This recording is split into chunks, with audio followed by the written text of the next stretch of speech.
My current guest is a trend forecaster who believes that current events form future trends. So with respect to the U.S. economy, what is to come today, tomorrow, and in the years ahead?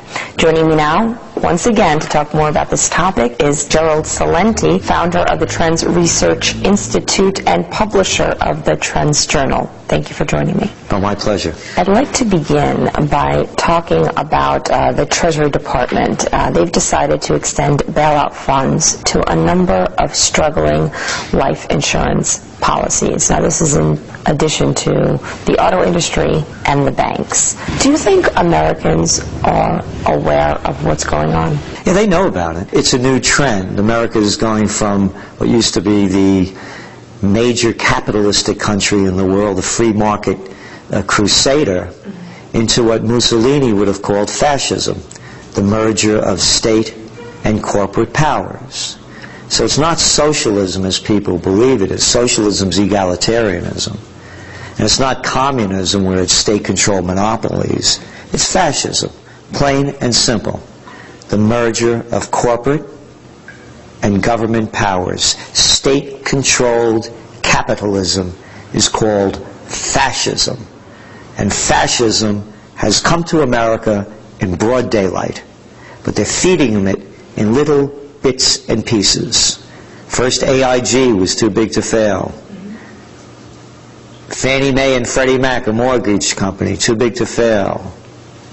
Banks, too big to fail. Auto companies, too big to fail. Now we're giving money to the people that make the auto parts. And now there's talk about the technology companies wanting their piece of the action.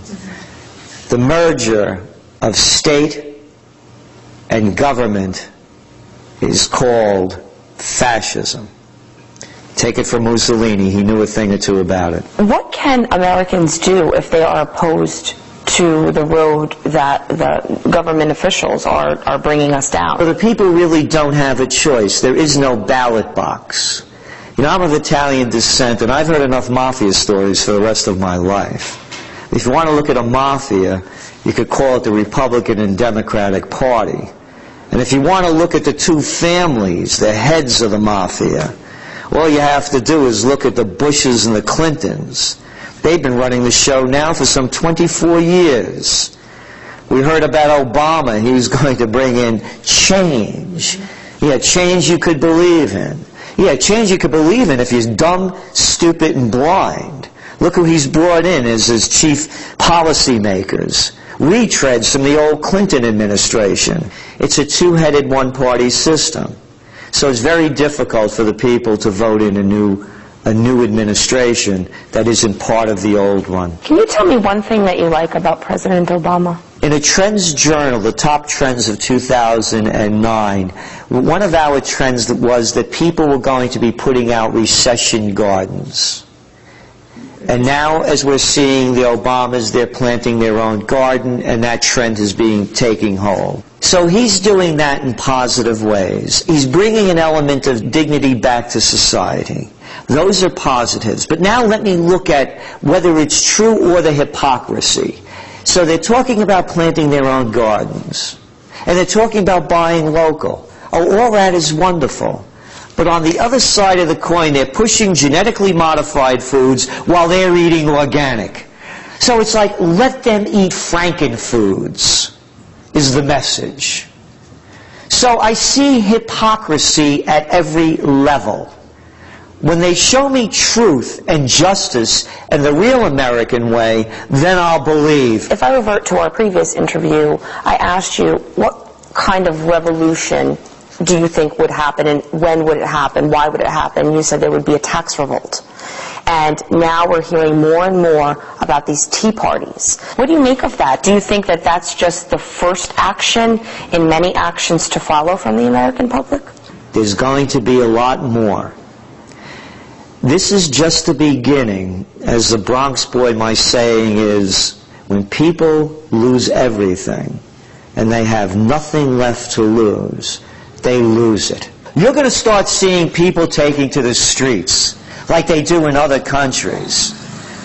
People have had it. They're fed up. They can't afford it anymore. Look what's going on. 10 major states are raising taxes again. As people are losing their jobs, income is going down, they're losing their pensions, they're losing their investments, and the government is saying, more taxes, more taxes, more taxes. At the same time, what's happening is, on the top, they're changing the regulations so the thieves could steal more, just as they did with the new Banking Act. They call it mark-to-market. So what it's now allowing them to do, rather than putting the real loss of their assets, the toxic assets that they're holding, they're letting them make up what they want. Come up with fictitious numbers, and you're going to start seeing bank stocks going up again. It's fake. And what they're doing is they're changing the regulations on the top so the big thieves could steal more while they're clamping down on the little people. And the little people have had it. These stimulus plans were, both with former President Bush and with President Obama, were rushed through so quickly. And you make a comparison to the way that the U.S. launched the war in Iraq with this urgency, urgency, urgency. Well, they push it through so the people are kept off guard. They put fear into the people's hearts. Fear. Remember the mushroom cloud that was going to explode if we didn't act very quickly with Iraq? And remember the financial system was going to collapse if we didn't save AIG? And who ever knew what AIG was to begin with? You know, what's an AIG? I never heard of one before, most people would say. When the AIG plan was rushed through, the only person outside of the Federal Reserve and Washington to sit in on that AIG bailout was Lloyd Blankfein, the CEO of Goldman Sachs. Goldman Sachs got $13 billion of taxpayer money so they wouldn't take a loss on the AIG bailout because they bet bad with AIG. Oh, and who was the Treasury Secretary at the time? Oh, former CEO of Goldman Sachs, Henry Paulson. Oh, and who did Obama bring in to run AIG now for the government? Oh, Ed Liddy. And where's Ed Liddy from? Goldman Sachs. The fix is in, the game is rigged. Forget about calling this government. Wall Street has hijacked Washington. So now what? We need a revolution. And we're going to be talking about that more in the future. And we're going to be announcing our plans for revolution in the coming weeks.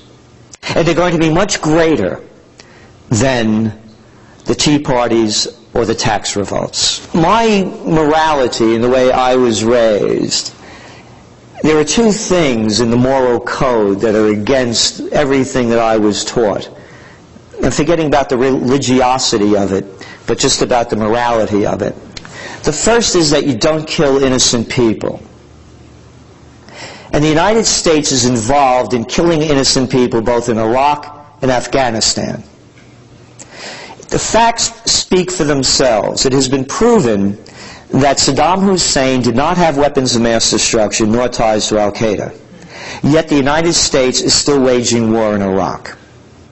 And number two, this whole thing about Afghanistan taking over the country for whatever reasons, and the Russians know it better than the Americans, and the English knew it before the Russians. This has been going on and on. The Afghanistani people have done nothing to the Americans. And now President Obama has sent another 21,000 troops into Afghanistan. So, killing innocent people is against my morality.